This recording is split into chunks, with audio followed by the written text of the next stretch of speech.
Washington football team segment. Appreciate y'all checking us out. Bear with me because I'm trying to get everything set up here.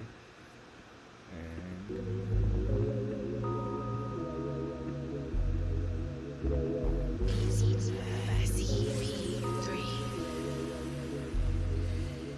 You got to have a concept. You have a great concept. You guys are doing it, man, and it's an honor for me to just be, a small rock, man, in your mountain. I'm gonna pop a top in your honor. Mr. Doc Walker blessed us with his presence and knowledge. We want to welcome in our next special guest, Haley Skarupa. She's a three-time world champion in women's ice hockey and most recently won Olympic gold with Team USA. The Cap Stadium series is definitely my favorite, obviously. I'm a huge Caps fan, I always have been, and to be there at that game with my teammates, for us to bring, our gold medals to there and share it with everyone in this area was really, really special for me, and just the support and it's been tremendous from everyone in this area, and you can feel that there at that game. Welcome to Sports on the Hill podcast. Hashtag DC Sports Without the Politics with Carol and Robbie on True Radio Network.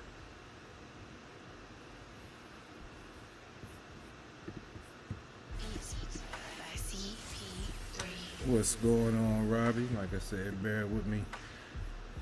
I forgot I still had some more on that feed, but we got so much to talk about. I wanted to go ahead and get this thing started. CP3, live in the lab, Sports on the Hill podcast, Washington football team talk after an ugly Carolina Panthers loss and the subsequent release of Dwayne Haskins. We're definitely going to talk about that. I can't wait to get DujunneaB on. Robbie, you're throwing me off, man. You're throwing me off. I didn't.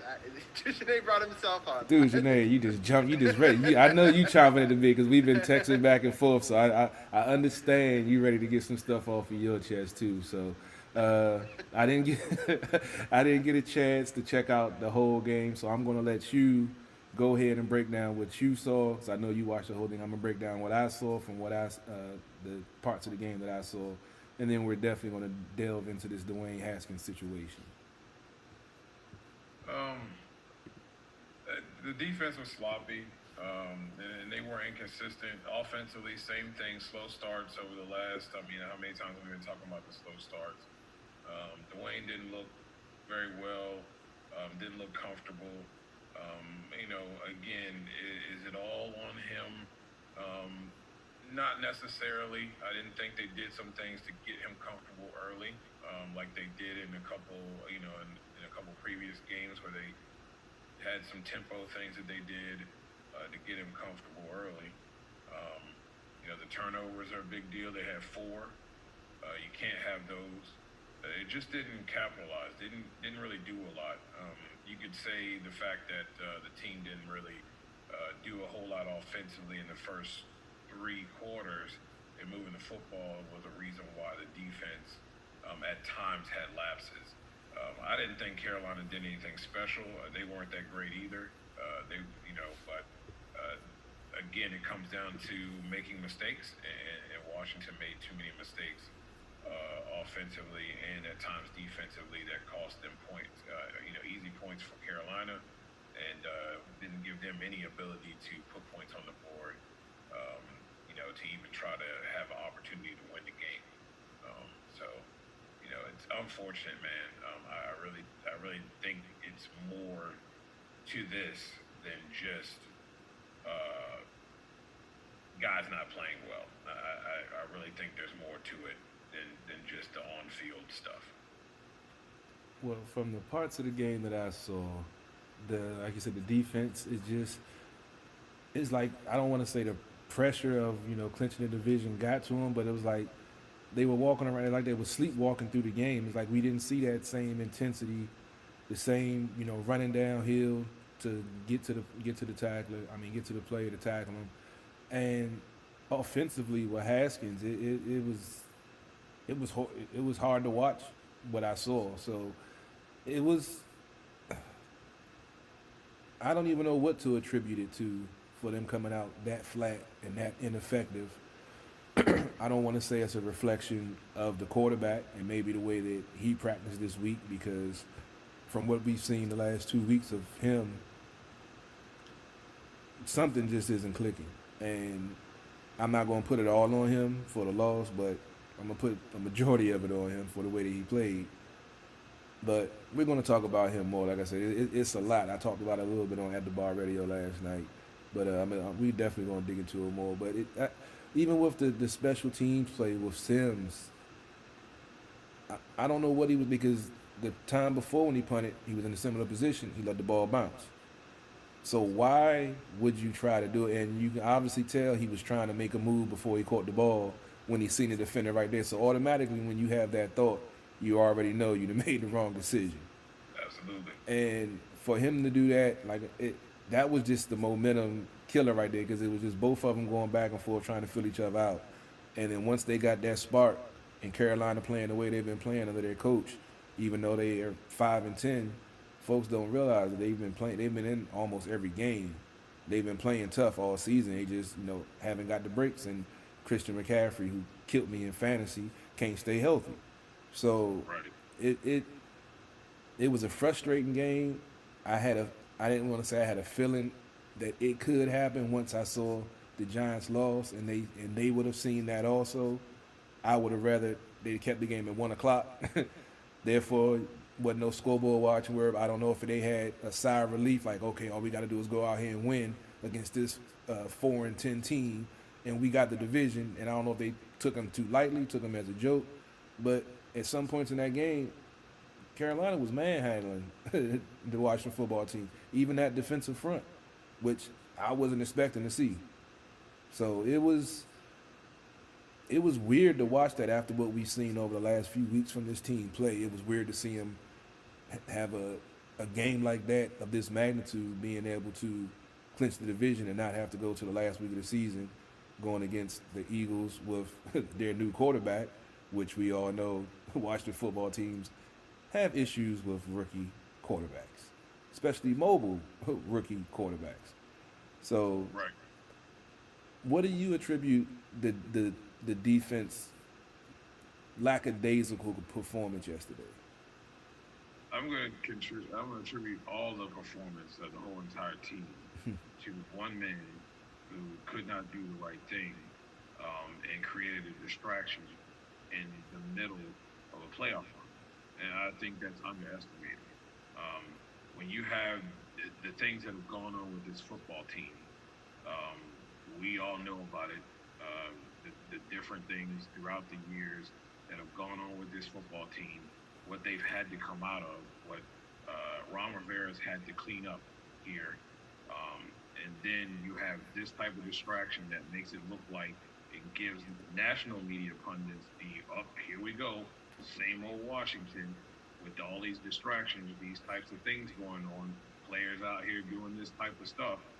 I think you not, like I tweeted it out. He should have been cut when that stuff dropped.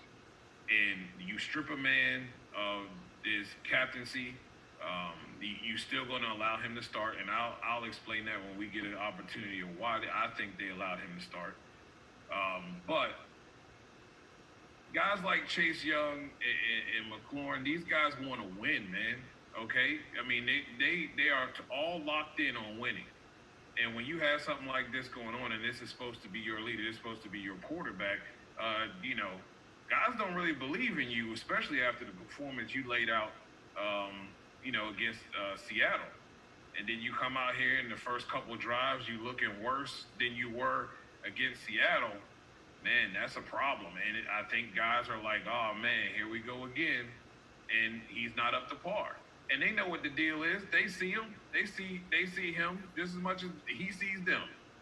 Day after day, coming in, meeting room, wherever, how much work he's putting in. And then when they see that performance out on the football field, it really is deflating. Now, I think defensively, they were just flat, man. And a lot of it was the guys were out of position sometimes and just seemed like they just didn't know what they needed to do. But I think that distraction should not be underestimated. It's not an excuse, and it's not to put it all on him. I'm just saying, when you have something in this magnitude, when you're dealing with this football team and what it's been through, to have this happen in the middle of a playoff run, I mean, guys got to be putting their heads in their hands and shaking their head like, we can't afford this. And then this guy's going to be the starter next week. Now, you think these guys look up to him and they're respecting him for what he's done, and then he comes out and looks like that? I don't think so, man. And I think that played a huge role in this team not really mustering up. Because, I mean, how can a guy who's been here like, 2 weeks come in the fourth quarter? And I'm not saying he's a world beater and going to do anything special, but he sure enough was able to move the offense a lot better and put points on the board. Something that the starter who's been here the whole entire time, that's supposed to have been putting in the work, could not do. That's, as always, you always bring a fresh thought process, because I didn't take into account that the magnitude of that. I mean, I knew it was dumb when I saw the news broke, and right after a loss, when you throw 2 interceptions that basically cost your team the game, and instead of watching film and perfecting your craft, you out making it rain watching strippers. I just don't get it. We spoke about it. We were going to do a pop-up show and talk about it, but I decided to let the chips fall where they may. Like I said, I spoke about it last night about him, but I can honestly see that, especially like you say, with them stripping him of the C and still being able to start. And I it's just amazing how when he first got drafted, I was hearing good things. Like he studied film all the time. He's trying to get better. He know that he has a lot of work to do. And it just seems like that was just all lip service saying that from him. And I don't know, what they saw in the beginning, but obviously he's not doing film study, because, as you said, he's making the same mistakes over and over again. He's not working on his mechanics, his footwork, or his technique, because he's still throwing the same interceptions with the ball sailing when he's not planting his feet and he's not following through properly. These are things we've talked about. These are things that's been highlighted over and over again. But he hasn't done anything to improve himself. So, I mean, I saw some of the stuff that y'all posted in the group chat that we had about some of the folks saying that because he's a black quarterback, he didn't get a fair shot, boom, boom, boom. Now look, I've been in this guy's corner from the break. I'm the one that's been saying he was a one-year starter in college. He needs time to develop. I'm the one who said Jay Gruden threw him under the bus when he put him out there in week 6 against the Giants with no first-team reps, and then going to get to the podium and talking about, I told you he wasn't ready. You didn't put him in a position to win. So then with him having 3 coaches and 2 offensive coordinators in a year, I'm like, okay, no preseason, no OTAs, no training camp. So I'm going to give him a little leeway. And then we said on this show, once he got benched, if he didn't work on those things while he was benched, when his number got called again, because we all said he was going to get back in there. And if we didn't see improvement from him being on the sideline and working on those things that he need to fix, we knew what it was. And it got worse, Carol. It got worse. Yeah. I mean, there was no improvement. These last 2 games, I think, were worse than the games before he was pulled. So, that's the difficulty. And I think, yes, the muff punt, had a huge, or the muff, return was huge. And, the offense was moving. The defense didn't play bless you, they weren't world beaters, but they were playing good enough. But the problem is, if you give him a short field and he was turning the ball over and over again, and the mechanics are not improving, and I just don't know what these fans want to see from him. There's no improvement, and he's taking a roster spot away from somebody else. And it sucks, because we put a high draft pick out there, and I understand that fans are pissed. It's like we put a lot of hopes and dreams on a guy that maybe should have never been drafted that high. He should have probably stayed in college for a couple of years, but. And we've always talked about coming home sometimes can become a big problem, and it can become this huge distraction. And I think it's become too much. And I think coach gave him more chances than I thought he should have, right? I think DujunneaB thought that he should be cut last week. I think that that's a good thing. I think this morning, so Hurt got a text message last night saying he's cut this morning. I think this morning he had a change of heart and said, I'll just put him third string, inactive. Hopefully he can learn. We can put him on there and we can deal with this in the offseason or whatever. I think it came out that that's what they were going to do, and he came back and said, you're putting me back to third string, blah, blah, blah. I'm sure he did not take it well, right?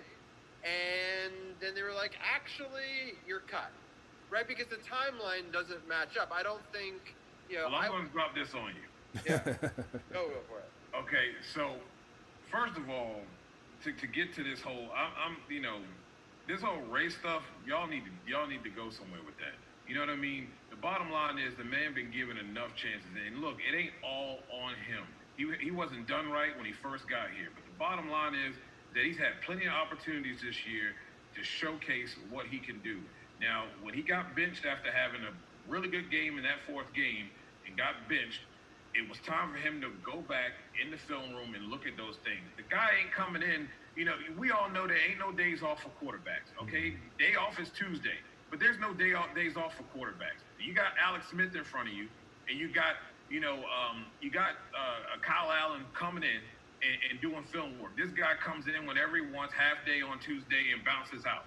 So that you're not showing anything there. And it's one thing. It's one thing to come out and still have a few things wrong after you've gotten your second chance, and you think that you will put more work in, staying a little later, coming in on a Tuesday and spending the quality time in that room. Nah, like you've been seeing the whole time he's been here, flossing on social media and telling people what he gonna do, but never putting it out there on the football field. That's a problem, okay? 2, he got cut because you want to sit up here and after you want to try to be a leader, and then you put out that performance and a leader goes in there and talks to the media, which is his obligation, and lets them know, hey man, I wasn't playing up to par. Nah, but you're gonna go and say you're not gonna speak to the media. They had to pull him by his ear to go back and speak to the media. That was the final straw. Okay? That doesn't show leadership position. That doesn't show any type of leadership at all. As a matter of fact, it shows pompous prick, punk move type stuff. And it was time for that stuff to be over with. Period. No doubt. And, you can't have that. And he was cut after that. Ron had enough. He's had enough chances. And you know what? I wasn't for him starting in this game. But you know what? If they cut him last week, then it looks like the organization did him wrong.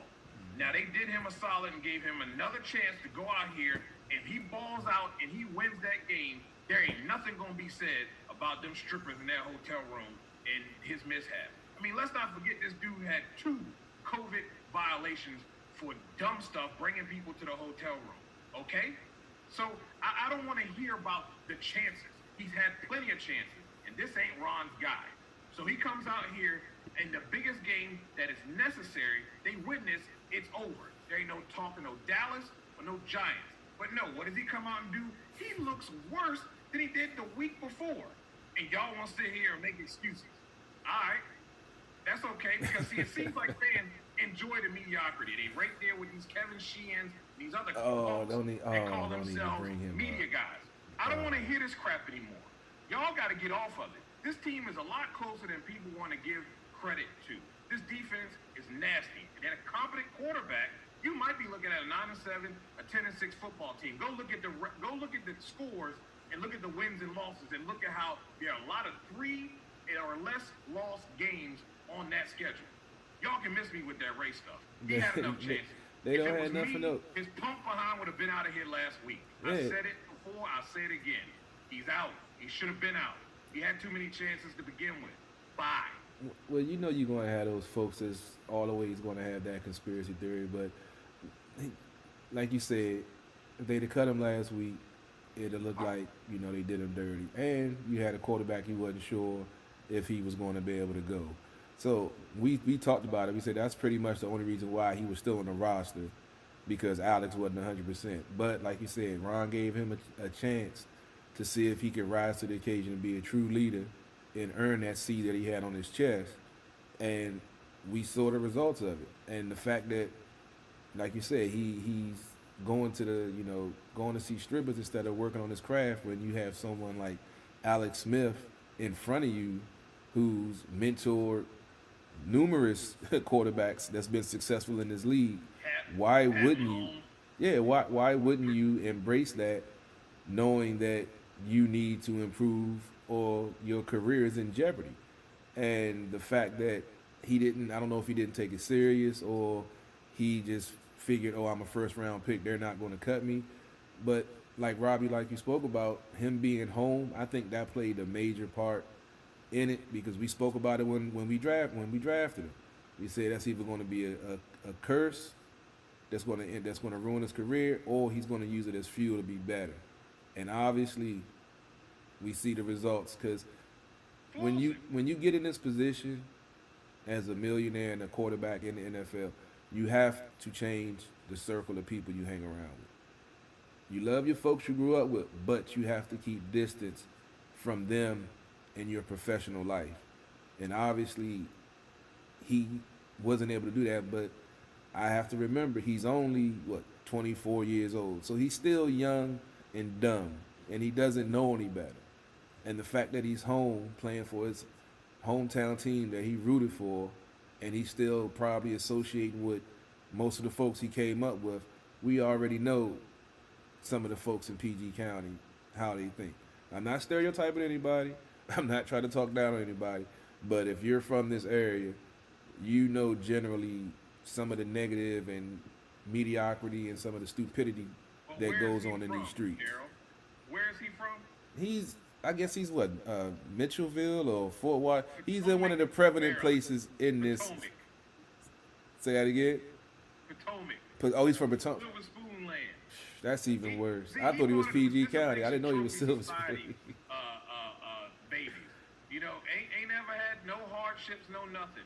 This is the hardest thing he's ever had to go through, and he pouted the whole entire time. Look, it's a maturity issue. You know, the guy, probably a good guy, and he's a good kid.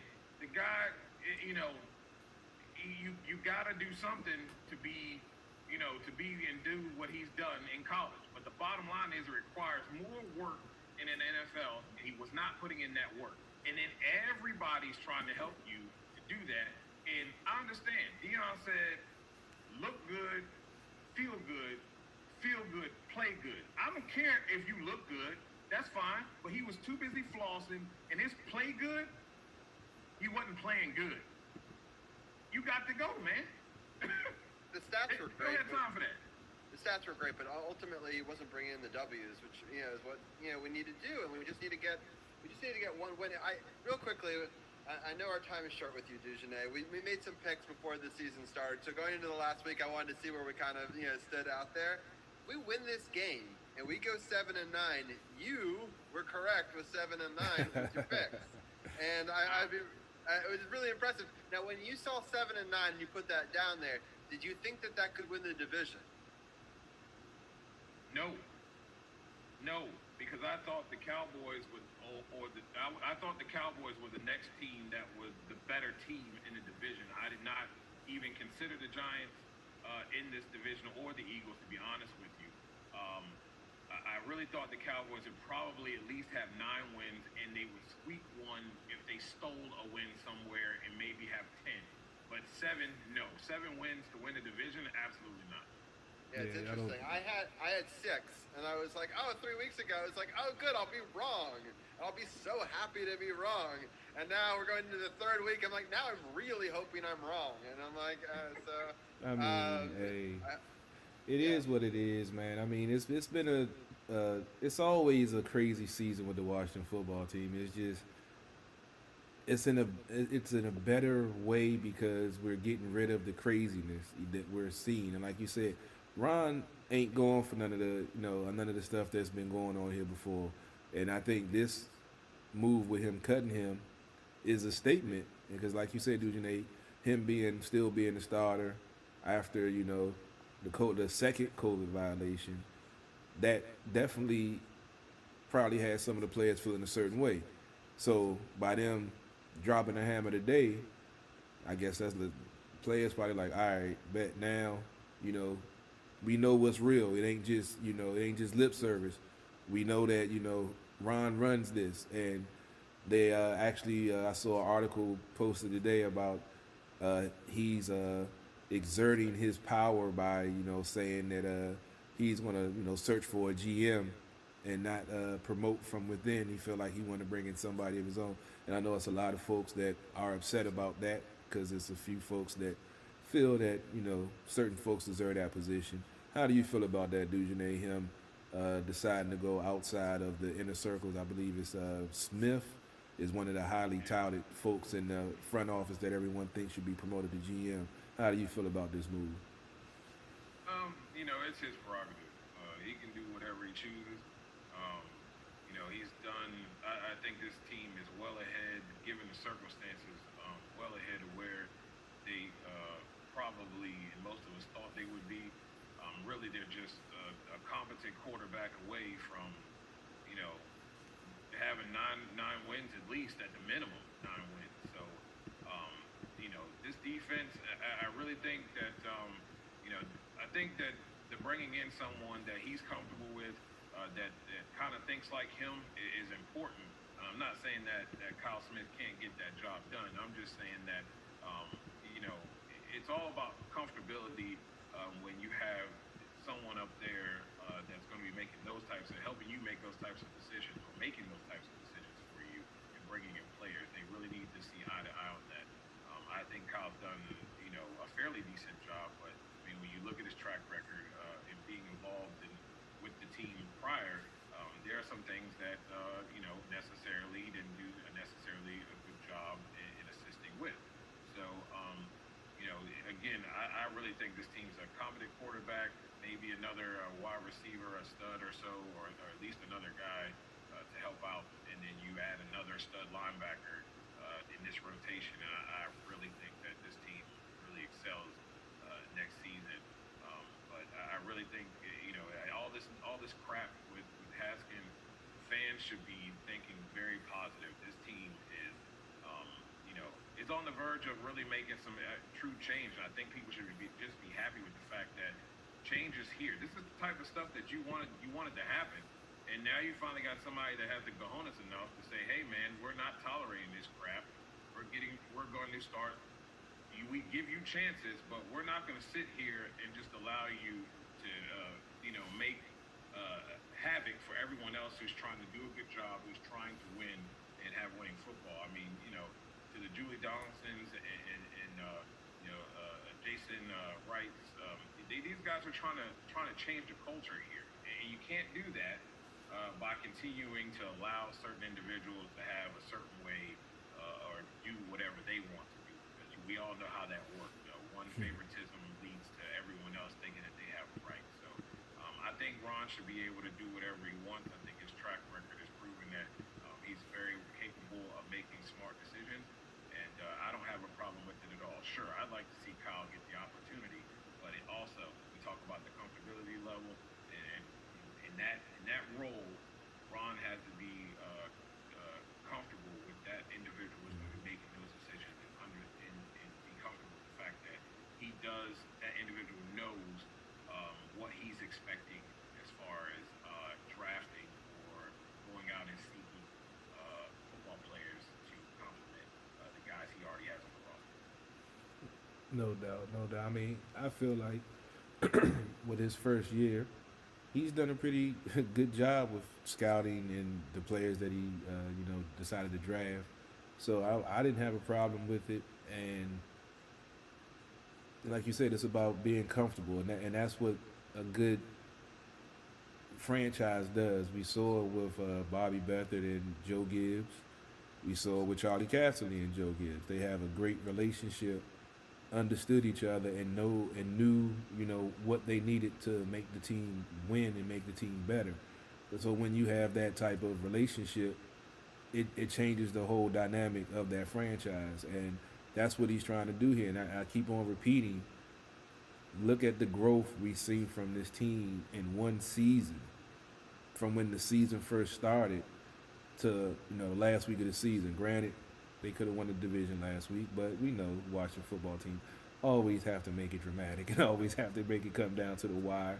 So I said, a couple of weeks ago, like I think it's going to come down to the last week of the season, and it's going to be interesting to see, especially the week one victory that Washington had over the Eagles when they were up so big, and they came back.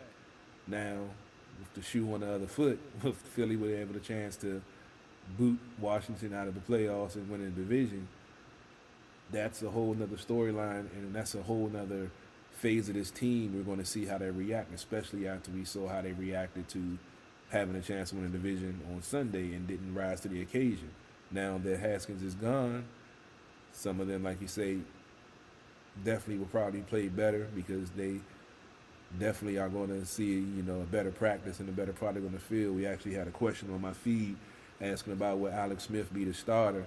As of right now, from what I saw, he's in the position to be the starter, but if he isn't 100% to go, they're going with the Taylor kid. So It is expected. he is okay. He is expected to start. So we will see, though. I mean, we got to get through the week. Yeah, no doubt. Right now, yes, he is expected to start. Right. But like I said, let's get through the weekend. Right. I mean, Go ahead and cross your fingers and say your prayers. because one thing that's interesting to note is on Friday of last week we thought that he could start, and then on Yep. Saturday he did not have a good day, and then he Yeah. didn't, and so I think it's important for people to know what you're saying. It could very much change day to day, especially if it's a leg injury and it's tightness in a muscle. And you don't want to push it. But at this point, this is the game, right? I mean, if we don't win this game, there is no other game. So, Right. but obviously, this guy has meant a lot to the franchise. Probably comeback player of the year. If he wins this game and wins the division, I don't see how he could not be the comeback player of the year. But I hope he's got one more in him. I think it's interesting. One thing I want to go back real quickly on the coach. I heard an interview of him today, and I thought it was really telling. And in that interview, he talked about the demotion of Haskins. So clearly this was filmed in the time period between when they put the press release out there saying he was going to go down to third string this morning and before the 1 o'clock announcement of him. It was an interesting timetable to today, which is why I'm happy our show is this late at night, because I was on some shows earlier today and the news wasn't even at that point yet. So I really think he was going to give him another shot and to be inactive and to sort of watch how they do this thing and keep him on the roster, which is crazy, right? I mean, everyone's saying cut the guy at this point, but I think Dwayne once again proved immaturity in his reaction to that, because you would never put out a press video from your own internal people if you didn't think there was a real chance that he was going to be third string. I think they believed it, that he was going to be third string going into next week and inactive. But he obviously didn't hear that. And it's disappointing because third string and inactive means that if Alex couldn't go, right, he would be one of those guys that, would at least have a chance to maybe step in and win a game at the end and prove all of his doubters wrong. But his immaturity once again, made it so that he couldn't do that. Now, this is not official stuff, but I'm just basing it on the timeline and releasing of these videos. Something seems fishy there, And what did we talk about 3 weeks ago? What did we talk about 3 weeks ago? It's a thing of you either are going to rise up and you're going to overcome this, or things are too big for you here where you just can't get over the things that have happened to you here, and that is a thing that basically weighs on your mind, and you can't seem to think clearly when it comes to performing on the field. I just think the change of scenery is probably going to do this kid good. The things that happened to him here, some of it not on him, but here, this last bit of it has been on him. He put himself here. The team didn't do him justice in the beginning, but he killed himself in the end. And those you things. You can either have issues, right? Or you can play well and have issues, or you can not have issues and not play well. But you can't do both and expect to have a job, Can't do it. So, it's just one of those things. And I just think right now, in this situation, he doesn't have it between the ears to compartmentalize things and to use that negativity as fuel to motivate him to do things. And a lot of that is, like you said, maturity And like I said, I stand by it. This is a product of participation trophies, guys. You know, teaching people that they can win at everything, even though when they're losers, and not going through adversity and understanding how to overcome that. And I don't think he knows how to do that. And at the first sight of things go wrong and don't go his way, you know, you throw a temper tantrum and spit out the pacifier, and you want to, you know, stomp your feet because you're not getting your way, and that's not how it works. And that's been some of the problems as well between him and his agent, whatever, throughout this whole process. Immaturity is a problem, and they're tired of it. So it's unfortunate. Hopefully he can get himself together and get a restart somewhere else, and he learned from it. But he's going to have to, or he won't be in this league very long. Real No, I'm quickly, not even. I just have one more question for DujunneaB before. I know we have to let him go soon. Do you think we can win if Alex Smith doesn't play? You know, I just, you know, or do you think that the moment, this monkey on the back with the not winning in prime time and how we hadn't had a prime time game, and if it starts off badly, I think the Eagles could get some momentum, right? I think if we start off good, we'll crush the Eagles because they're just not going to try after one, because they'll probably want to stick it to Dallas anyway, right? So, like, but if they start off well and they have a chance to show us up on TV, I think that they would. So, what is your key to success, and do you think we could win without Alex Smith? I do actually. You got Antonio Gibson back. This kid understands the offense. I think his name is Heineke, whatever. Yeah. You know, he came in and gave a spark to this team in the fourth quarter, and a lot of people, including myself, felt like they should have put him in earlier. I think you have guys like Chase Young, Deron Payne. Those guys want to win. They eat, breathe, sleep winning. They know what's at stake, and in the big moments, guys like Chase have showed up. That defense will lead the charge. The offense will rally. And they'll, you know, it may not be pretty offensively, but they will do enough to get a W. I don't think that that's you know, far fetched. I mean, you look at it, the Carolina game. You don't have the dumb turnovers, and you don't have that muffed kickoff that goes in the end zone, giving them free 6 points there. That game's a lot closer. And if maybe you pull him earlier, I mean, I'm not saying he's got some kind of killer arm, but he does enough he understands the offense and get the ball to the playmakers. And that's all you can ask for. I mean, the guy put points up when the starter couldn't do that for 3 quarters. So yeah, I believe they can do it. You know, they've surprised us a lot this year. I do not think with their backs against the wall, and they know that they're in control of their destiny. Those young guys that have fought hard all season and are really forging a culture of winning here, understanding and an attitude of winning, will not lay down and will not allow them for it to look like it was last week. I can guarantee you that. So yeah, I'm going to say that they can win without Alex. If they have Alex, there's no doubt in my mind they will. Carol, what are your thoughts? I mean, I definitely agree. I mean, we saw when Haskins got benched, when Kyle Allen got in the game, the offense played better. Then we saw Alex get in the game, you know, it took it to another level. Like I mentioned last night, they scored 40 points and 30 points in 2 weeks back to back with Alex at the quarterback, with the same personnel that Haskins had. So, I mean, this team has potential. This team has talent. We've seen it. It's a resilient team.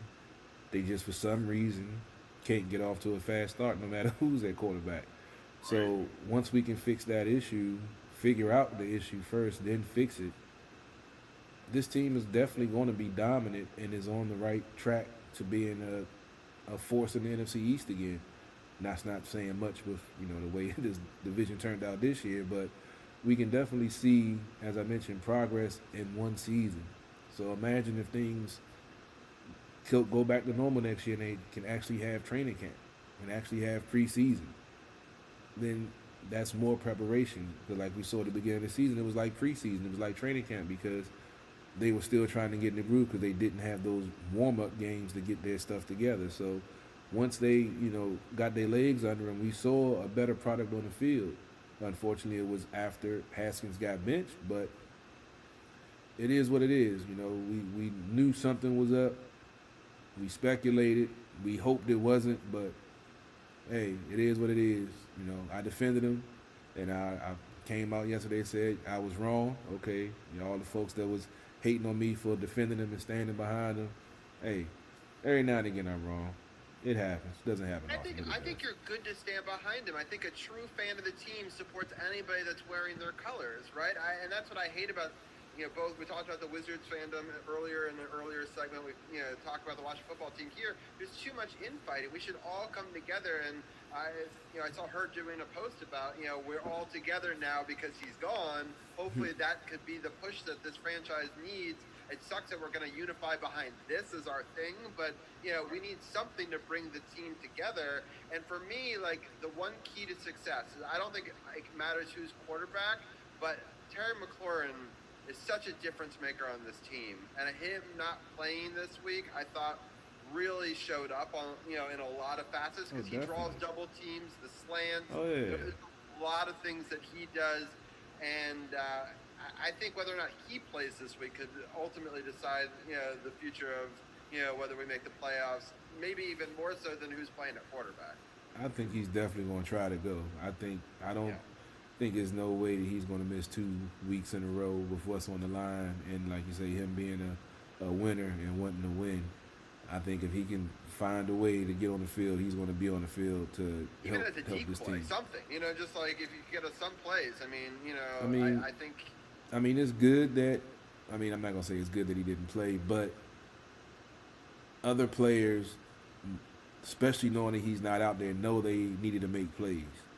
And in those situations, you're going to learn, and the players are going to learn how to adjust to those situations because they were used to being the off guy because they're doubling him. Now you're getting true NFL coverage on you now because there is nobody to double. So I'm hoping that they use that as a learning experience because I feel like this wide receiver core has talent and have a hell of a ceiling and can do some good things because they have speed, they have shiftiness, they have elusiveness, they have open guys. As you get them open field, they're gonna break somebody's ankles and take it 80 yards to the house. I'm just thinking with Scott Turner taking over the offense and getting his feet wet as offensive coordinator.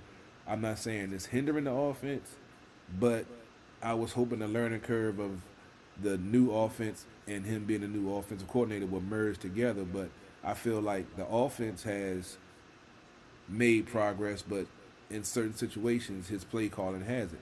And we've seen when he has a lead, he definitely calls plays better.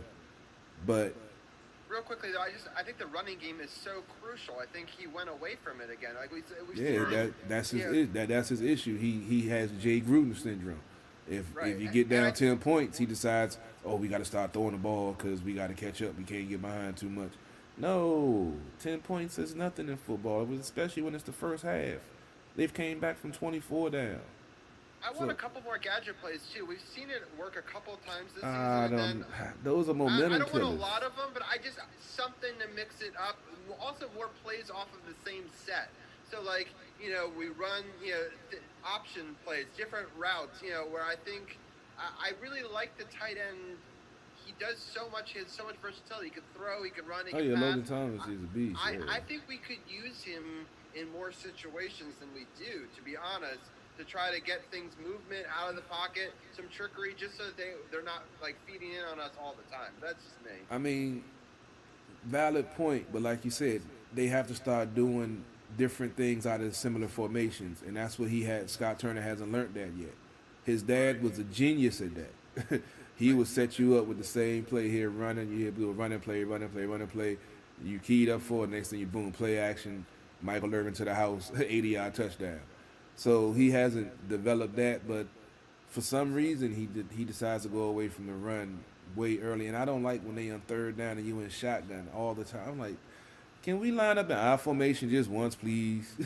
Can we get some smash mouth football, please? I'm tired of seeing this trying to outthink the other team. Sometimes you got to man up and out-muscle the other team and show them who you are, just like we see our defensive line do. And the offensive line has that potential, but you have to run the ball to make that happen. DujunneaB, what do you say? Yeah, they got away from it too early, and we see when they've had that offensive success in the running game, they've stuck with it. The the offensive line gets physical, and they're allowed to, get in that rhythm, and not be in that pass blocking mode all the time. Do anything but just stay away from the wide receiver screens. I mean, and it's not so much that they're there; it's the fact that you do them at the most like odd times. It's like, why would you throw a screen there when you just had a nice 12-yard run? Go back to running the football until they stop it. And then, like you said, do some other things out of it. But yeah, they got away from that way too early, too soon. They weren't down by much.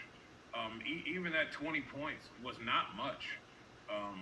You just didn't do yourself any justice by going out there and trying to wing it all over the field like that. They kind of just knew exactly what you were doing, which didn't help. And we've seen that a few times this season. Too many times. We've seen that too many times over the last 6 years with Jay Gruden. But it's going to be an interesting final game of the season. I'm thinking that this team is going to be motivated. I'm thinking they're going to be ready. I'm thinking coach is going to have them ready. I think he done laid into them probably all day today, probably because they off tomorrow, and probably I'd say 75 to 90% of the guys want to be there tomorrow. The other ones ain't there because they in treatment probably. But I think they're definitely going to come out motivated. I think they definitely want to come out ready to play. And if Alex can go, like you say, DujunneaB, I feel if he can go, I think that it's basically, I'm not going to say guaranteed that they're going to win against the Eagles, but it gives them a great opportunity and a great chance to win. If the Taylor kid, I'm about to watch his fourth quarter action after we finish the show because I want to see what the kid did. I saw with Haskins. I don't really need to see that. So I'm going to watch that footage after the show and see what it do. But I definitely think this team is going to be ready. Defensively, definitely. Offensively, I'm thinking Alex is going to come out there motivated. Like you say, comeback player of the year. Everything he's went through, team on the verge of the playoffs. I think he's going to come out there and do the damn thing. And I'm going to jump out there. I'm going to say if Isaiah Wright gets in the game, he's going to make an impact play in Week 17 against the Eagles. What do you say about this upcoming game, DujunneaB? I think they can win. I think it's going to be a close one. It won't look pretty. If Alex is not playing, it won't look pretty, but they're going to find a way to win. It'll probably be it'll be under 20 points, I think.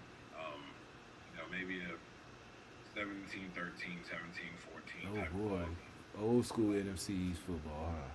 But I think both offenses. You look at what the Eagles did against the Cowboys. It didn't look so great, and he's a young kid. He threw a couple picks, and I think there's going to be, with the pressure that this defense provides, there will be plenty of that available. I think the defense is going to give the team opportunity to have those opportunities to have some short fields and be able to get some points. So it won't be pretty if Alex is in there, but it isn't in there. But they're going to find a way to win. If he is in there, I still don't think it's exceptional, but I think they can score more. And I believe you could probably see 24 points from Washington. Maybe like a 24-17 ball game or something like that. But other than that, I do think either way, I think they're going to win this game. And I think the defense is going to really come out and make a statement again, which they've been doing quite a bit, especially in this last half of the season. They've been making a statement. And I don't think they're happy with what happened last week, and they're going to take it out on the Eagles offense. So I still think they win.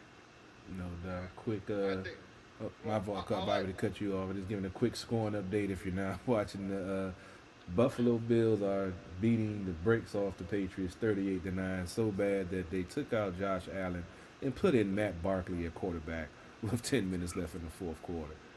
And they benched Cam. They, that, right? I mean, that's just like Dwayne Haskins getting cut. It's not a surprise to me.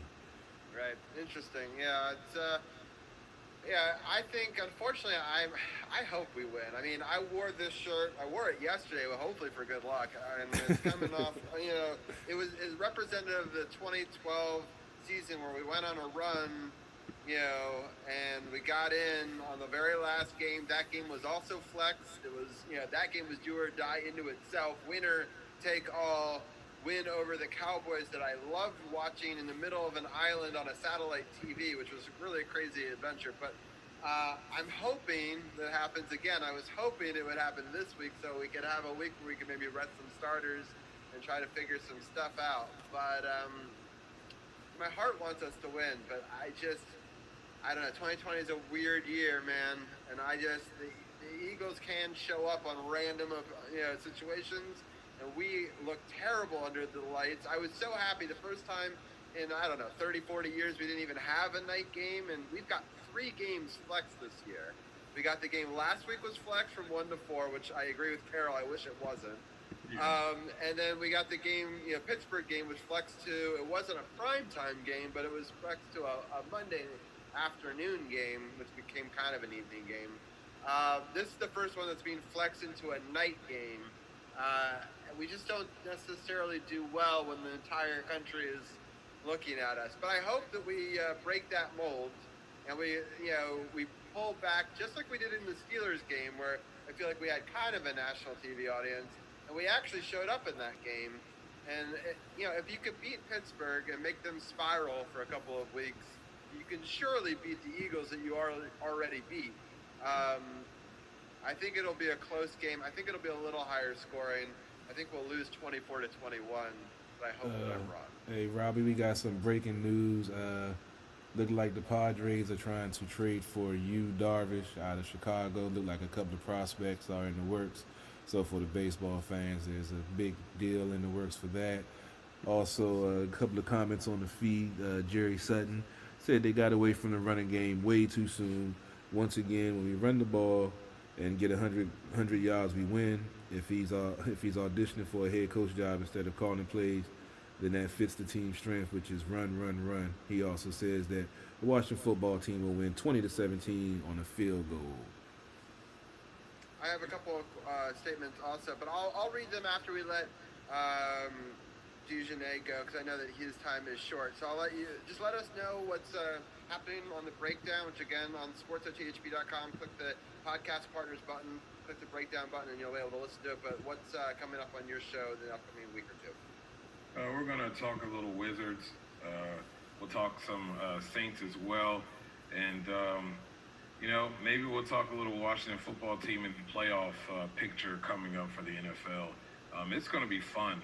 I really think this playoff picture, man, there's going to be some big team that one of these top teams are going to get upset by a lower-seeded team. These top teams seem to be floundering a little bit and don't look as crisp as they did about 6 weeks ago. So that's what we'll be having coming up on the show. And you can follow me at NotBlame21 on Twitter. Appreciate you guys having me on as always. Real quickly, before you go, I want your take on that incredible Christmas game with the 6 touchdowns, since I know that you're a New Orleans guy. That was crazy. I watched that game. It was insane. That's the stuff that I felt like they should have been doing weeks before. But it just proves that when they want to run the football and they want to do those types of things, and they're creative with that and they're physical up front, Kamar can do anything. I mean, the guy, at times you think he's going to go down and he doesn't. But he's healthy now too. I think back to last year, he was dealing with some injuries. He wasn't healthy at all, and he's a lot healthier than he was last year. So if anything, the Saints have that going for them, and if they can get Michael Thomas back, it's going to be interesting for them. But kind of reminded me of like the Clinton Portis stuff. It's really, really phenomenal what went down and what he did in that game. It's just it's unbelievable. He could have had 7. They didn't even put him in for one of the goal line, touchdowns. And I was like, oh, that should have been his record. And then he had another chance, and then tied the NFL record. Some remarkable stuff in that one. real quickly, I know that you love the Lakers. The Lakers are right now down two with 35 seconds left in the first half on NBA TV. So I wanted to. I also like the Lakers as well. I know I talk about the Wizards. I know people get mad at me for liking both, but but I just, a fellow Laker fan, I thought that I would point that out. It's been a close, exciting back and forth game, much better than the Monday Night Football game, which is the 38-9 blowout. So I encourage people to probably watch that over the last part of the fourth quarter after this. But thank you so much for joining us, and I look forward to hopefully breaking down a potential playoff game versus last game of the season for us next week. That would be fun. That would be fun. Thank you, guys. All right, DujunneaB, take it easy, bro. I'll holler at you later on, man. All right, brother. All right, so that was great. So, Carol, real quickly, I just wanted to talk a little bit about the NFL playoff picture. We didn't get a chance to talk with the guys about it during the break. I know that DC's People's Champ is on the line still. Can we bring him in and just do like a quick little talk about that? Are you cool with that? Yeah, let me get y'all switching up. See, man, y'all switching up. I know. That's why I'm asking you at least. I got the graphics and software going over here. But yeah, I'm ready. Go ahead, bro. Go ahead and bring in DC's People's Champ. I didn't know he was still on the line. Yeah, we kept him in as a back pocket, like an ace in the hole, right? You never know. You could just need a champion, and here he is. No doubt, So, real quickly, I know Brian talked about it on his podcast, so I don't want to take some of the shine. Definitely check out upon further review with Brian Brennan. But I thought it was just interesting talking about the playoff picture going into last week.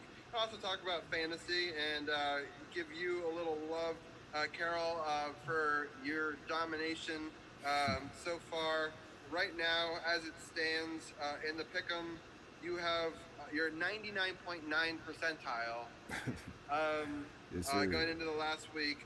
We're a total of 166 points. You outpaced me by 16 points, and I'm in 5th place. Right now, you are 10 points up on the number 2. So I plead with you, make it now and lock them in. Even if you want to change them later, that's fine. That's why I haven't forgot. I always do it Tuesday morning. I always put them in after I look at the stats on my fantasy football. I always put the picks in no matter what, and then I go back and alter them through the week. I will not fumble the ball on the last week of the season this year. That's good. So, but that was impressive. You got 10 wins this week. Right now, I got 11. DC's People's Champ is at 11 as well, and it looks like we're going to hit that 12 mark in just a second because I don't see a comeback happening. Yeah, I took Buffalo too, so. Yeah, so exactly. Only one person picked the Patriots, and there's no one on this podcast, so I won't call them out too much. So anyway, so I thought that was really cool. So congratulations. I know each year you've been doing better, and I just wanted to give you some shine on that. I know that it's a tough matchup. Are you in the fantasy? Did you make it to the finals? What happened? Man, my running backs killed me. I had Christian McCaffrey, Gaskin from the Dolphins, Joe Mixon, and it's like every running back I picked up, this guy hurt, and then I got no production out of my tight end. My wide receivers was great. Ben Roethlisberger went on a 3-game losing streak, which pretty much put me out the playoffs. So I'm just in the consolation game, so I can hang my hat on being, I believe I'm ranked number 575 in the world, Craig, in the pick'em. I just wish I had some money to put up to go gamble with. I could have made some money off of these damn picks. That's amazing. That's awesome. All right, real quickly, I know we don't have a lot of time left, but I just wanted to go into the wild card race and where things stand in each of the divisions, and then I'll get your take on sort of going into the last week, what you think is going to happen, how it's going to shake up. I'll get each of your thoughts there on that. So the AFC, we'll start there, and then we'll come into the NFC. AFC leaders, Kansas City, they've clinched. Pittsburgh, 12-3. Buffalo, about to go also to 12-3. Tennessee, 10-5. And then the wild card, Miami has 10-5. Baltimore, 10-5. Cleveland, 10-5. Indianapolis, 10-5. They all have the same record. So it's really going to come down to this last week. So let's talk about the matchup. So right now, Tennessee doesn't have the division, right? Because if they lose their last game and Indianapolis wins, Indianapolis goes from outside of the playoff picture as it currently is, as their 4th and wild card, all the way up into taking that division. So Tennessee is going to be playing Houston at 4:25 I'll get your guys' thoughts on that. Do you think Carroll? Do you think Tennessee takes care of business on that one? Definitely, I think they definitely will. They know it's his state. They're going to feed Derrick Henry, and Houston's defense isn't really that good. And People's Champ, what are your thoughts on that one? Yeah, Tennessee's got that one. Period. Tennessee's got that one. All right, the next game is the Miami game. So Miami plays at Buffalo. So this game is for maybe a little bit of jockeying for seeding, but it doesn't matter nearly as much because Buffalo will have clinched by that point, right? Because they're 12-3, yeah. And so, but still, Miami needs to win that game. It's a tough matchup. It's actually, both teams have played very well this year, as we just watched Buffalo manhandle the Patriots. I'll start off. I'll go back and forth each one. So I'll start with People's Champ on this one. What are your thoughts on this Buffalo-Miami game? It's interesting because with Miami, I mean, Tua has been just absolutely amazing, except for this last game where he got benched for it's magic, and they were able to pull it out, but they're sticking with Tua. So it'll be interesting to see what happens with this one. I think Miami can pull this one out. Maybe if Tua can actually play better and not have to be pulled for Fitzmagic. But yeah, that's what I'm feeling on this one. I think that Miami can pull this one out. All right, Carol, what is your take? It's actually going to come down to what Buffalo decides to do, if they decide to rest their starters or not. Because if they put their starters out there, I've been watching Miami. Like I said, they had their running back Gaskin, and I don't know, because it depends on if they play their starters. Because Buffalo's playing some good ball right now, and Josh Allen is developing as a hell of a quarterback in this league. So they're a dangerous team. Miami's hungry, trying to get, like you say, into the playoffs. Buffalo pretty much about to win the division if they haven't clinched tonight. I haven't seen nothing come up on the TV yet. Yeah, they've clinched. Yeah, that means they clinched. So. Yeah, so it's going to depend on who Buffalo, if they decide to play their starters for the whole game or play it for the half. Then if they rest some of their starters, Miami have a chance. But then does Buffalo going to want to put the nail in their coffin also? So if Buffalo plays their starters the whole game, I'm taking Buffalo. But if they rest their starters halfway through, I think Miami can pull it out even if they're down. I think because they're going to fight their best, and as you say, they got Fitzmagic in their back pocket if Tua isn't playing well, and we know what he does when he come in as a backup and not as a starter. He always lights it up. So it's going to be interesting to see that matchup, especially on come Sunday. Yeah, so it's really interesting because Pittsburgh and Buffalo both have 12 wins. So obviously getting that extra win would usually mean that you don't have to play in the first round. But because this year there's 3 wild card teams instead of 2, it matters a whole lot less. So I could see them, maybe resting their starters because getting the second or third pick doesn't matter. You still have to play that same week versus if you're going to get a week of rest, you kind of go hard for this, then you get your week of rest. So it kind of changes a little bit of the dynamic there. In my mind, I think Fitzmagic is so incredible. It's just an interesting story. I mean, he's come in for so many different teams over so many years. I think that a movie's going to be made about him someday. I just think he's such a legendary guy. It's such a weird story, right? He can't play well from the starting position, but he's like a closer in football. It's just such a unique thing that I feel like I haven't seen in modern football. I just feel like he's going to be the answer to so much trivia, and he's going to be so much more famous than he probably should be, right? Well, because he already is the answer to trivia. I think he started for 9 teams. I think that's the NFL record or something, or maybe it might be more than that. I think I looked it up. It was 8. He has 7 kids that he's done. 7 kids over 8 teams. He's with the same woman, but yeah. So it's just been interesting to see. Obviously, each one has their own different hometown, I guess. So it's just it's a crazy story. He does have that record. You are correct. All right, going back through this, we've already done the Tennessee game. So the next one is the Cleveland-Pittsburgh game, which again is interesting. Pittsburgh could have potentially knocked Cleveland out if Indy is able to win their game, which I think they should. I mean, they're playing Jacksonville, and Jacksonville has nothing to play for, right?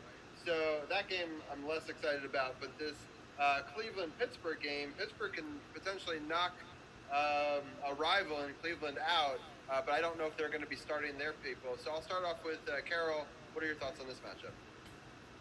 This is definitely going to be an interesting matchup because Cleveland had a chance to beat Pittsburgh earlier this season and didn't. And they're fighting for their playoff lives. Baker Mayfield's been playing some good ball. Their defense has especially been balling out. And that two-headed monster of Nick Chubb and Kareem Hunt, I mean, we saw what they did to the Washington football team. So with Pittsburgh playing the way they played, they, I ain't gonna say they lucked up and came back and won yesterday, but they were down a nice amount. They were able to come back. So I don't know if they still have that same swagger they had before, but I think Cleveland might have a number this time. It's interesting. The Ravens fans were rooting for the Steelers because it meant that they would then control their own destiny with Indianapolis losing that game because they had the tiebreaker. So I wonder if that extra Ravens luck got them over the edge in that clutch period. But People's Champ, what are your thoughts on this matchup? Before I get into my thoughts, it just was announced that with the Bills win tonight, this was the first time in 21 years that the Bills were able to sweep the Patriots in the season. So congrats to the Bills on that one. Now, on this one right here, I think that Cleveland might have a chance in this one because Pittsburgh's already in as the number 2 seed. So they may rest a lot of starters because they're already in. Whereas Cleveland is fighting for a wild card spot. So they're going to play their starters. There is a strong possibility that Cleveland can catch Pittsburgh slipping because remember, before this past Sunday, Pittsburgh was on a losing streak before they actually got a victory. So they're a little bit hot and cold. And Cleveland can catch them slipping, resting starters for a potential playoff matchup in the next week. So they may catch them slipping and be able to beat them to get into the playoffs. So I would strongly go with Cleveland on this one because of the fact that Pittsburgh may not even play a lot of their starters just to get ready for the next week. I'm not going to go into the Indianapolis game really because I think we all are going to agree that Jacksonville's going to win that game. Does anyone feel differently about that? Yeah, Jacksonville's not winning that game. Anyway, all right, so... All right, so we'll skip that one and we'll go to the Ravens-Cincinnati game, which I think we would all think the Ravens should win at Cincinnati, but Cincinnati has been this weird team this year that's there's no guaranteed victories. I mean, they were able to beat Tennessee, they were able to beat Pittsburgh, they were able to beat Houston just this past week. So Cincinnati's been this really weird team this year. This game is in Cincinnati, but Carol, do you think Baltimore takes care of business? Yeah, I think Baltimore's going to take care of business. Lamar Jackson is sick. The running game with the rookie Bookings, I believe he scored a touchdown in 5 straight games.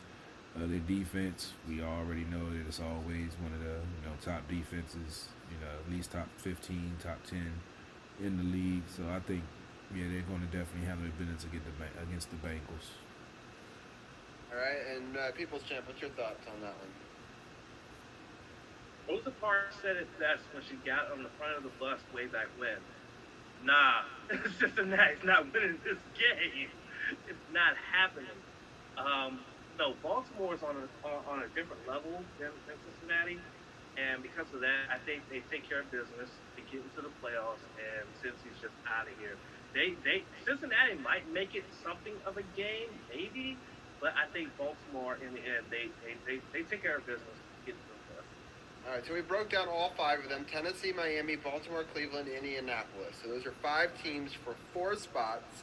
Do we think that it stays the way it is right now and they all win, and if that happens, Indianapolis is out, or do you think one of those teams loses and misses out of the playoffs? I'll start with Carol on that one. That's a good one.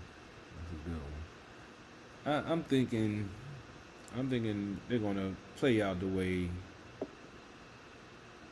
I don't know, Robbie. 2020, I can't even call it, man. I don't know, man. I don't know. DC's People Champ, what do you? I can't even jump out there. It's been such a crazy season. What do you say, DC's People Champ? Listen, I'm right. I'm right there with you, bro. I can't even call it with this year. I can't even call it. I honestly just don't. I just don't know. I really don't know, given the year and how things have played out. I don't know. I don't know. I really don't. I really don't. I can't call it. I think the playoffs are going to be crazy. So I don't even know, man. I don't know. I think Buffalo is the one that actually, they end up beating Miami, and Miami gets knocked out, and the rest of them go in. That's my thought is Buffalo beats Miami. That means that they don't get the win, but Baltimore, Cleveland, and Indianapolis all do, and they get that last spot. So that's my prediction. I think it's very possible. Pittsburgh could also very easily beat Cleveland, right? And they could be the one team out. So, but I kind of believe in Cleveland a little more than I believe in Miami, which is a weird thing to say, and it shows how 2020 it is. I mean, Cleveland stepped up this year. Cleveland, they definitely shocked me. So 2020 definitely helped them and put them in a good direction. Yeah. So, anyway, those are some of my initial thoughts, but I just kind of wanted to get your takes. But it's interesting. I thought that it would be fun to break that down because the AFC picture is really interesting. On the NFC side, Green Bay won their division. They've got a bye. New Orleans is right there. Seattle won their division this week. There's this big question mark. Washington wins, they're in. They lose. It's the winner of the Cowboys and the Giants will win. If all the games tie, all the NFC East teams tie, Washington is in. I just had to put that out there. It's such a weird year, Hey, but anything's possible, man. If both are ties, we win. But if we have the same record as the Giants, ultimately, they have the tiebreaker over us. And if we have the same record as the Cowboys, we own the tiebreaker over them. So Tampa Bay has solidified their wild card spot with 10-5 record, but then Rams, Chicago, Arizona. Rams are 9-6. Chicago's 8-7. Arizona's 8-7. So Arizona plays the Rams. So that makes it pretty easy. If Arizona wins and Chicago loses, both them and the Rams could be in. So Chicago plays Green Bay, but I think Green Bay will rest a lot of their players. Probably. I think Green Bay. So I think Well, I don't know. They got the first round bye, so maybe they might play them all. Maybe. That's a true point. All right, between the Rams, Chicago, Arizona, right? So those three teams, only two make it, right? So who do you guys have? You have Rams, Chicago, and Arizona. Rams are the most likely. They're at 9-6. The other two are 8-7. But again, it's gonna be a direct matchup between Arizona and the Rams, that probably will decide that matchup right there. So let's talk about that game real quickly.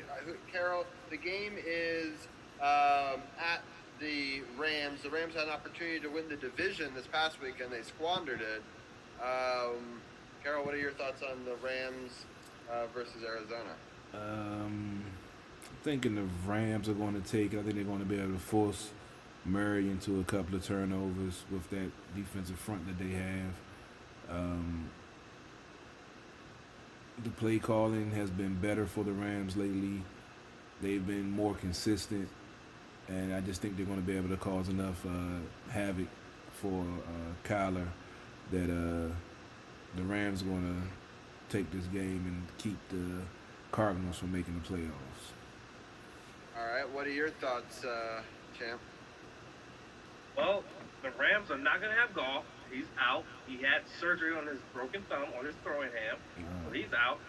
Kyler Murray is most likely not going to play. He has a lower leg injury. Wow. So I you're missed going all to of have those. two. Huh? I missed all of those updates. I'm glad you said something because I've been so busy at work. I've been so focused on Washington, I didn't even peep that stuff. So, hey, good catch, DC's people champ. That's why you the champ, baby. My man. But no, like I said, you're not gonna have Goff in this game, in a must-win game. And you're most likely not gonna have Murray because he has a lower leg injury. So you're gonna have two quarterbacks on each side. One of them on the Rams side has never had a snap in an NFL game, and that's on the Rams side. Okay, so I really cannot sit here and say confidently that the Rams can take this game against Arizona because, again, we don't know what Arizona's bringing out there in terms of who's going to be in the backfield as quarterback. I really don't know. I really don't know. We already know that Tampa Bay is already sitting at the 5th seed, which means that whoever wins the NFC East is going to have to face Tom Brady and the Bucks, and it's going to be a home game. So that's already going to be, in my opinion, a loss on that one. But I think that they could swap. They could. There's one scenario where Tampa Bay and the Rams swap positions if Tampa Bay loses this week and the Rams win. Right.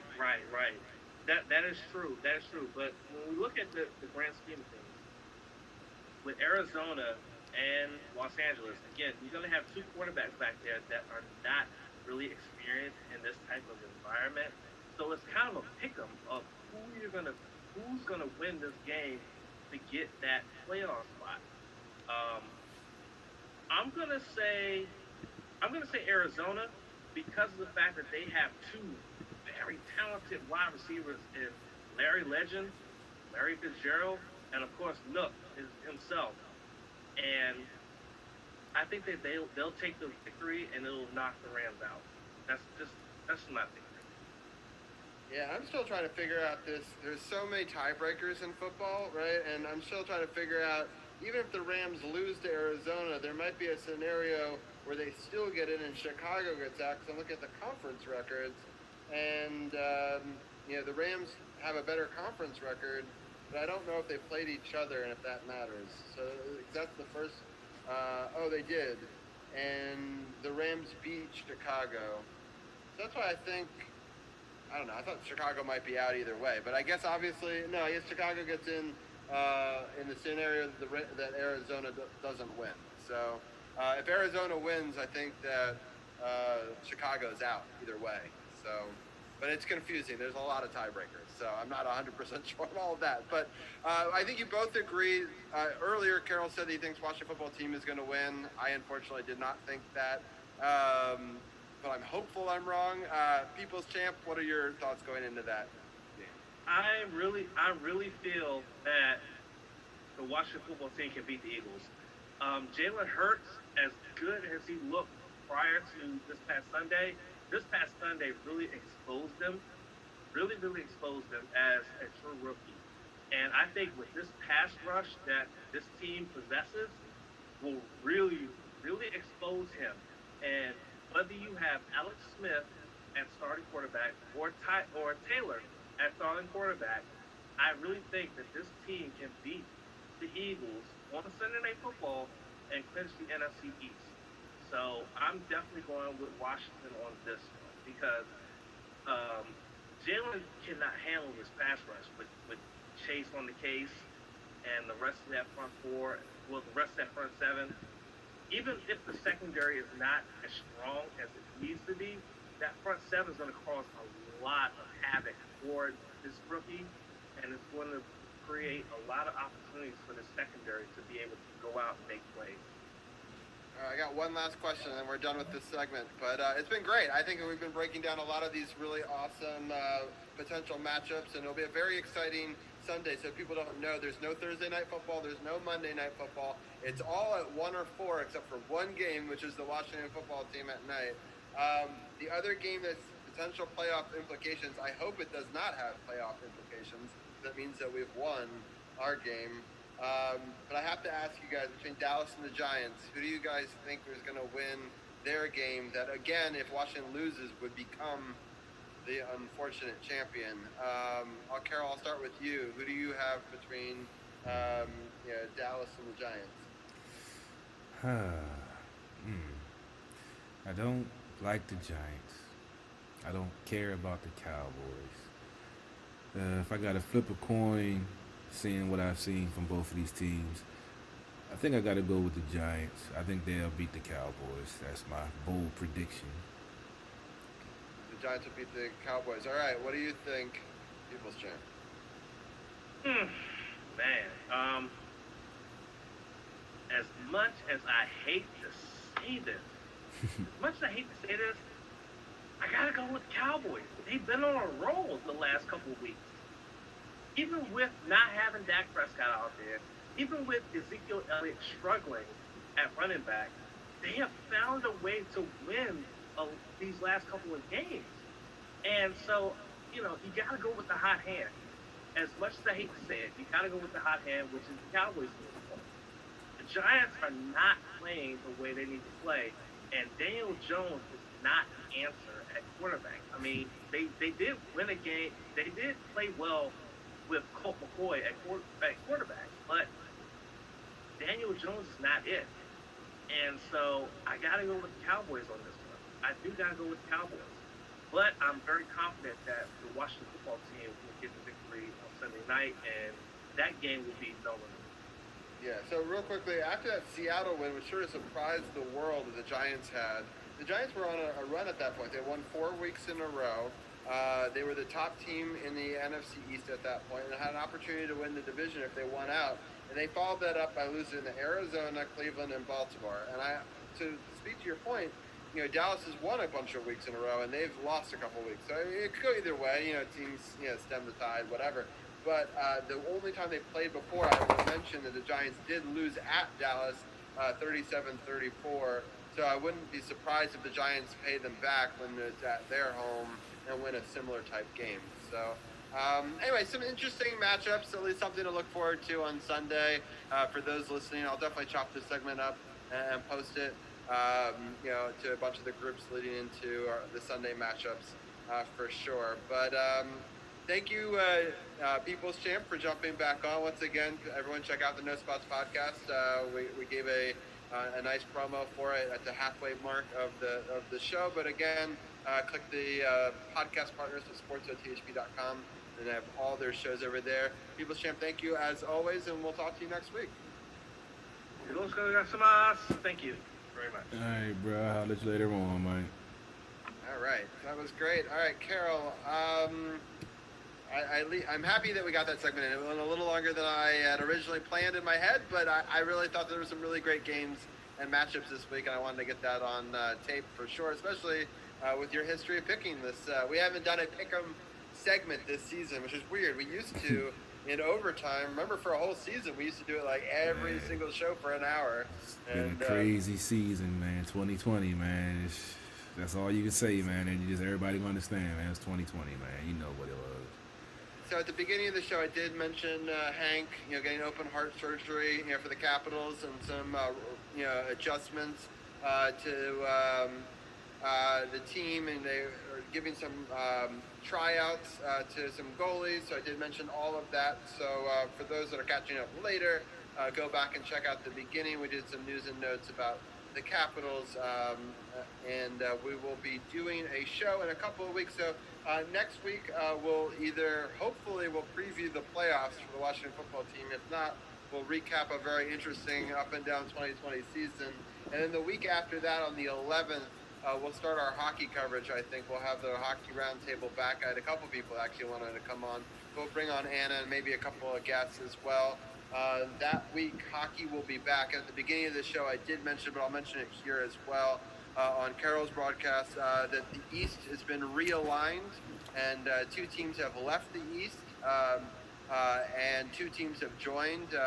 Boston and Buffalo have joined the East, and we will play all of those 7 teams.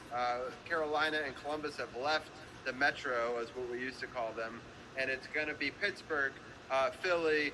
The 3 New York teams are all together for the first time in, I think, 50 years, which is Buffalo, Islanders, and Rangers. That Buffalo-Boston rivalry is 50 years old. It's the oldest rivalry in hockey, so that stays together even though they weren't, they've switched divisions together. And it'll be interesting matchups to see, obviously, Philly and Pittsburgh. I'm happy to see that they came to their senses and didn't put Pittsburgh in the Central. There was talk about that at one point. We also talked about how in the Central, the 2 teams that were in the Stanley Cup Finals will play each other 8 times because now Dallas and Tampa Bay are in the same division, which is crazy. There's going to be a North Division for the first time in the history of the NHL. A division will have all Canadian teams because they can't cross the border. So they'll play all each other. And then in the West, it's pretty much the status quo as it was before. Not a whole lot of teams moved around on that side of it. But yeah, it's going to be interesting. They'll play only in their division, and then they'll play a 1-versus-4 scenario where the top 4 teams make it. So in Canada, that means that 4 Canadian teams will make it. It also means it's Final Four style. So 1-versus-4, 2-versus-3, then they play for a division championship, and all 4 division champions make a Final Four, and they reseed based on the regular season points. And so potentially you could have an East Coast versus East Coast team. You could have a Toronto as the Canadian representative versus a Boston as an Eastern representative, potentially. Hopefully not. But it's some crazy matchups I saw on paper that you could have rivals for Stanley Cup Finals for the first time in history. So it'll be an interesting NHL season. But we'll preview even more detail all of what I talked about and the upcoming games for the Washington Capitals in a crazy season. The season has been released, the schedule. Check that out, facebook.com/sportsotv. So that's some of the breaking news that we started off at the top of the show, but I wanted to put it at the end of it for people who are just checking out Carol's feed now. And yeah, so those are all the news and notes. But Carol, any final thoughts? And congratulations, hopefully, on the sales and doing well this season. Yeah, no doubt. Yeah, that's why I was late for the show. Had to close a deal at the dealership. Finally got my, goal. Got my next commission check coming, and all the hard work you put in pays off. So if anybody's looking for a new, used, pre-owned certified vehicle, this is the best time to buy. Got 2 days left in the year. Making deals, slashing prices. Hit me up, inbox me. Come on down, 2450 Crane Highway, northbound side, Waldorf. Come holler at me. Don't just have Hondas. We got used cars. We got new cars. We got it all. Just so come holler at me. To pick up that new ride, I'm going to make sure I get you the best deal available. Make sure you go check out the website for sportsothp.com for the apparel line.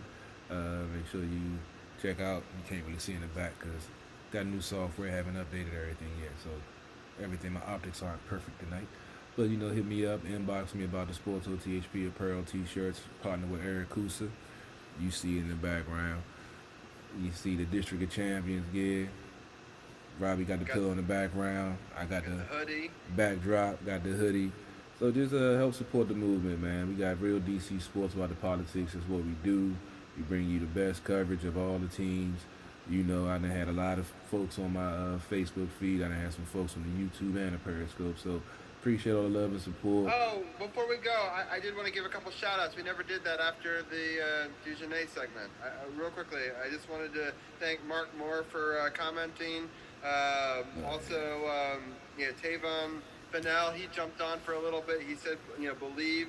He just he said that he picks Dallas for his pick on that one between them, but he hates it. And he said that Daniel Jones is the white Haskins. So that's funny. Andy Dalton is not a chump. So he said, and then Mark Moore said that Carolina came out in the third quarter and ran 7 minutes on the clock. That's true. And he knows how these division games could go, so he's a little worried about that. So I wanted to thank everyone for tuning in on the live feed. I'm sorry I didn't get those questions in. We were having such a deep conversation with DujunneaB. I didn't want to pause the flow and momentum, but I really appreciate all of you guys for tuning in. And all the fans, what a great, 2020 is a crazy year, but we're almost at 2,000, likes on Facebook, so definitely check us out. We have over 2,000 follows. We've been growing. It's been a crazy season 5 so far, so I really appreciate, we're at 22 weeks into this crazy season 5 where it's been all COVID and all the crazy stuff that's happened, but it's been fun to report on it with you, Carol. But I'll let you give your final take, but I just wanted to give some of those guys some shout-outs. Man, 22 weeks. Damn, I don't even remember we did that many shows, bro. Between At the Bar Radio on Sundays doing 4-hour shows, and we doing 2.5, almost 3-hour shows on here. I lose track, bro. But like he was saying, man, appreciate our love and support. Like I said, he almost had 2,000 likes on the Facebook page, already over 2,000 follows. I'm getting some nice subscribers. Just hit 100 subscribers on my YouTube channel. Go check that out. Where I'm streaming at now on my Periscope page. I'm getting some nice views. So just appreciate all love and support, man. Share it, like it, Tell folks about it, man. You know, we got a good product here. We got some of the best sports coverage you're gonna get in this area, especially with this BS DC sports media. You got folks all now all of a sudden saying, "Oh yeah, Haskins wasn't the answer," when they was, you know, defending him like I was. But I'm man enough to come on the air and be like, "Hey, I was wrong." They gonna try to spin it like, "Yeah, we told you all the time." Like you can't go back and rewind the stuff they done said. But that's neither here nor there. That's why we DC sports are the politics, because we just don't do that here. But appreciate the love and support. Hope everybody stays safe for the new year. You know, hoping and praying for a better 2021. It's been a crazy roller coaster ride for everyone, myself included, and everyone. So just stay safe.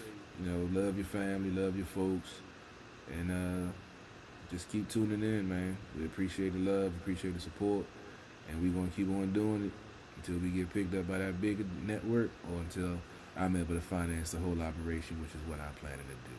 So, like as always, appreciate y'all checking us out. A little later tonight, but you know, hey, it's what we do. When you're on the studio and on the network, you can pretty much do whatever the hell you want. So I'm gonna get ready to get out of here. I gotta drop the video before I get out of here. Renegade 703. Before you do, I just want to say I hope that the Washington football team proves me wrong and they show up on the brightest of lights. You know, I've been harsh on them this whole week, you know, and then on this show, but you know, I have nothing but love for the team. You know, I'm still wearing this, you know, the colors, you know, whatever we want to call ourselves, whether it be the Redskins or the Washington football team. You know, I hope that they can perform. I hope the Wizards can perform, because I would like to cover a show where it's not 0 for 5 and you know, and loss. We didn't really cover the previous week's loss that much, you know, in this week's show, but you know, that was a game that we kind of saw was going to go that way in some ways, but this was the game that they needed to show up for, and they didn't, and that was disappointing. And hopefully they can prove some of the haters wrong this week and put a good product out on the field on national TV. No doubt, no doubt. So I want to end the show with Renegade 703, Money Convo, over 7,000 views on YouTube, I can't even remember, like over 70,000 streams on all the streaming platforms. So go check it out. Got a lot in the works. Stay tuned for so much more. DC Sports about the politics. It's not just a catchphrase. It's not just a motto. It's what we do. CP3, live from the lab. And I'm out.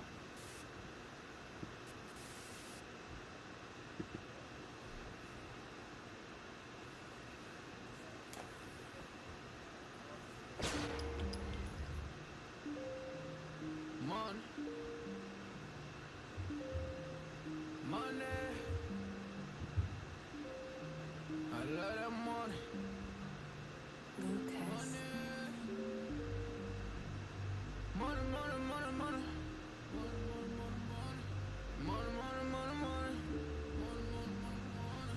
You don't really want to play.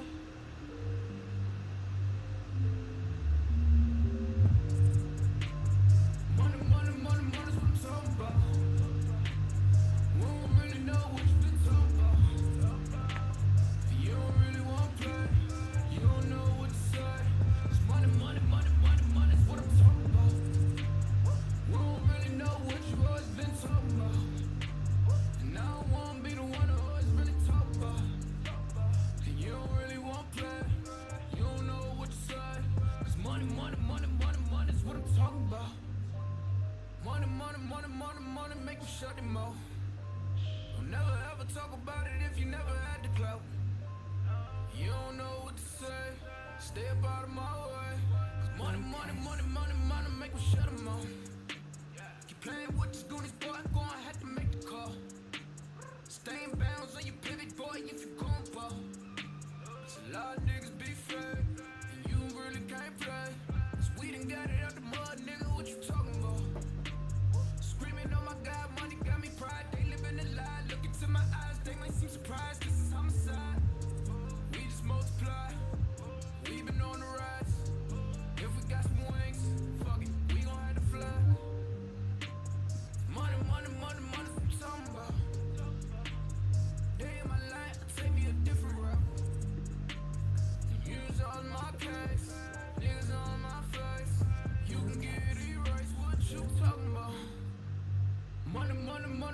I'm talking about. We don't really know what you've been talking about. You don't really want to play. You don't know what to say.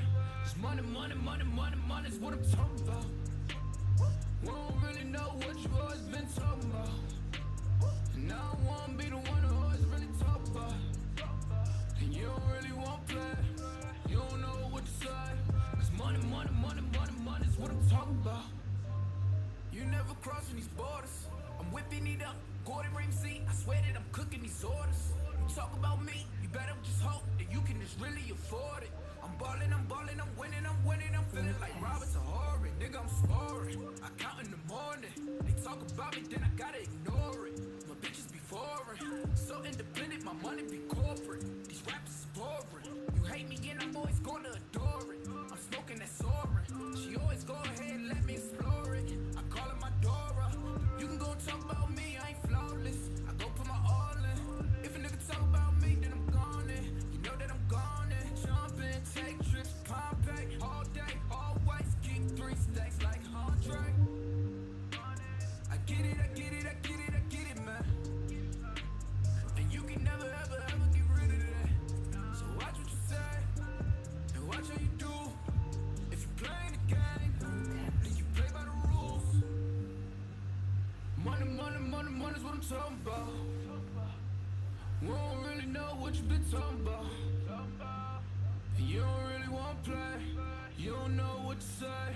It's money, money, money, money, money's what I'm talking about. We don't really know what you've always been talking about. And I don't want to be the one who always really talk about.